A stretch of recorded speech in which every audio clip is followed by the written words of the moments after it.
নমস্কার বন্ধুরা, welcome to হুতাতি sports. তো রবিবার ভারত এবং পাকিস্তানের ম্যাচ রয়েছে। সেই ম্যাচে দুই দলের প্রথম একাদশ কেমন হতে পারে তা নিয়েই এই ভিডিওটি হতে চলেছে। তো ভিডিওটি শেষ পর্যন্ত দেখতে থাকুন। রবিবার 23শে মার্চ দুবাই ইন্টারন্যাশনাল স্টেডিয়ামে আইসিসি চ্যাম্পিয়ন্স ট্রফির সবচেয়ে হাই ভোল্টেজ ম্যাচ হতে চলেছে ভারত এবং পাকিস্তানের মধ্যে।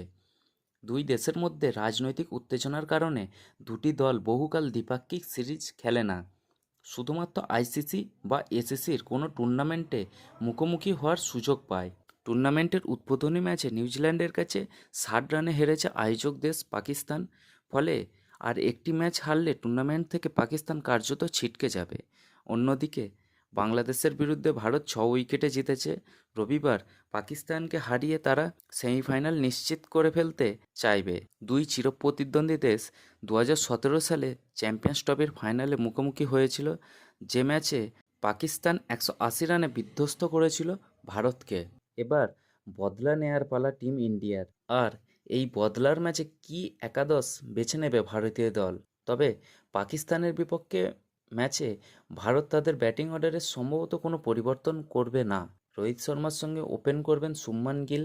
গিল বর্তমানে ভারতীয় লাইন আপের সবচেয়ে ইনফর্ম ব্যাটসম্যান। ওডিআইতে দুটি ব্যাক টু ব্যাক সেঞ্চুরি করেছেন। 3 নম্বরে ব্যাট করতে নামবেন বিরাট কোহলি।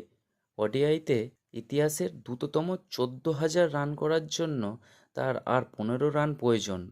যদিও কোহলি সাম্প্রতিক ফর্ম কিছুটা হলেও চিন্তায় রাখবে ভারতীয় দলকে। ফর্মে ফিরতে মরিয়া তিনি। শনিবার ম্যাচের আগের দিন দলের অনুশীলন শুরুর 1.5 ঘন্টা আগেই মাঠে চলে আসেন কোহলি এবং একা একাই অনুশীলন করেন। 4 নম্বরে ব্যাট করতে নামার কথা শ্রেয়াস আয়ারের। কেএল রাহুল 5 নম্বরে নামতে পারেন। অক্ষর প্যাটেল 6 নম্বরে খেলতে পারেন। হার্দিক এবং জাদেজা যথাক্রমে 7 নম্বর এবং 8 নম্বরে ব্যাট করতে পারেন। তবে ভারত তাদের বোলিং লাইন আপের পরিবর্তন আনতে পারে। কুলদীপ যাদব বাংলাদেশের বিরুদ্ধে তার সেরাটা দিতে পারেনি, তাই পাকিস্তানের বিরুদ্ধে কুলদীপ যাদবের পরিবর্তে বরুণ চক্রবর্তী দলে ঢুকতে পারেন। তিনি ভালো ফর্মে আছেন এবং দুবাইয়ের টার্নিং ট্র্যাকে তার স্পিন রহস্য কাজে আসতে পারে। হর্ষিত রানা বাংলাদেশের বিরুদ্ধে ভালো বল করেছেন, ফলে পাকিস্তানের বিরুদ্ধে মোহাম্মদ শামির সঙ্গে দ্বিতীয় পেসার হিসেবে থাকবেন হর্ষিত রানায়। অন্যদিকে পাকিস্তানের ব্যাটিং অর্ডারে হয়তো দুটি বদল হতে পারে। নিউজিল্যান্ডের বিরুদ্ধে ফিল্ডিং করার সময় চোট পেয়ে টুর্নামেন্ট থেকে ছিটকে গিয়েছেন ফাকর জামান। তার পরিবর্তে স্কোয়াডে নেওয়া হয়েছে বাঁহাতি ব্যাটসম্যান ইমামুল হককে। বাবর আজমের সঙ্গে তাকেই ওপেন করতে দেখা যেতে পারে।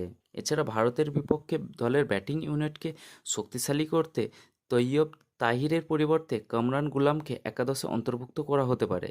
4 নম্বরে ব্যাট করতে নামবেন মোহাম্মদ রিজওয়ান। 5 নম্বরে সহ অধিনায়ক সালমান আলী আগা এবং 6 নম্বরে সাউথ শাকিল নামতে পারেন। 7 নম্বরে নামতে পারেন খুশদিল সাহা। বোলিংয়ের ক্ষেত্রে পাকিস্তান টিম ম্যানেজমেন্ট এবং ভক্তরা শাহিন শাহ আফ্রিদি, নাসিম শাহ এবং হ্যারিস রউফের পেস তৈরির থেকে ভালো পারফরমেন্স আশা করবে। আব্রার আহমেদ পাকিস্তানের চ্যাম্পিয়ন্স ট্রফি 2025 স্কোয়াডে একমাত্র স্পিনার এবং তিনি প্লেয়িং 11-এর তার জায়গা ধরে রাখবেন। তো ভিডিওটি এখান পর্যন্তই। দুই দলের প্রথম একাদশ নিয়ে আপনাদের কি মতামত তা কমেন্ট বক্সে জানাবেন। ভিডিওটি দেখার জন্য ধন্যবাদ।